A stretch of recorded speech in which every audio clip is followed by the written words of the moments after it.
So thank you very much to my renter crowd, all recruited from education, so thank you very much, guys. See, I have real people.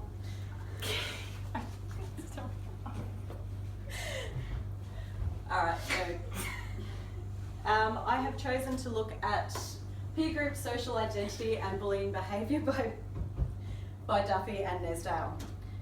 So previous research has largely been description based and is focused on individual attributes or family characteristics of bullies. This study is aimed at extending the understanding of peer group involvement among upper and middle school children, drawing on the aspects of social identity theory relating to the concepts of group norms and intra-group position. It studies bullying on 4 subscales: direct involvement, harming of friendships, physical presence during bullying, and direct support for bullying. Social identity theory basically tells us that social groups are formed and categorised on within group similarities. This leads to the development of group norms, and intra-group positions are divided into peripheral or prototypical, depending on how closely aligned the individual is to the group's norms.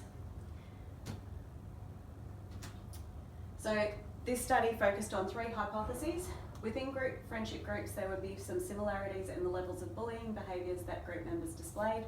Children who belong to friendship groups with a norm of bullying would engage in more bullying than members of groups without such norms. And within friendship groups with a norm of bullying, prototypical group members would display more bullying behaviour than peripheral group members. So the study recruited participants from 3 middle-class urban schools from Queensland. After attaining the principal and parental permissions, there were 351 students participating, 170 of which were male, 181 were female, mean age of 11.2. They used a bullying questionnaire. It was a 34-item measure designed to assess children's involvement in bullying across the 4 subscales mentioned earlier. They also used a social network measure, which consisted of 2 questions designed to determine group membership, and a measure of social group constructs which assess the group norms as well as intra-group position. These measures were administered in a classroom setting over 2 half-hour sessions, with the bullying questionnaire and the social network assessment measure, assessed first and the other one assessed second.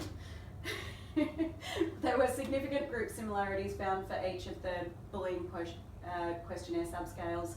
Groups with a norm for bullying showed more bullying behaviour, and those groups with prototypical group members showed greater bullying behaviour than peripheral group members. Group studies were predominantly same gender, only one of the 57 groups being mixed. Within group bullying was also not looked at. So I think that's my 3 minutes. Thank you very much. Does anyone have any questions? Yes, what are the implications of this example? I actually looked at the implications largely from an educational point of view. So while studies have been conducted into classroom bullying behaviours, this one actually assessed bullying behaviour from social groups. Because children are more likely to be influenced by their closer friends, this allows teachers to look at and look out for bullying behaviours both within the classroom and outside of the classroom. It also consolidates the validity of social identity theory in this context. Thank you very much.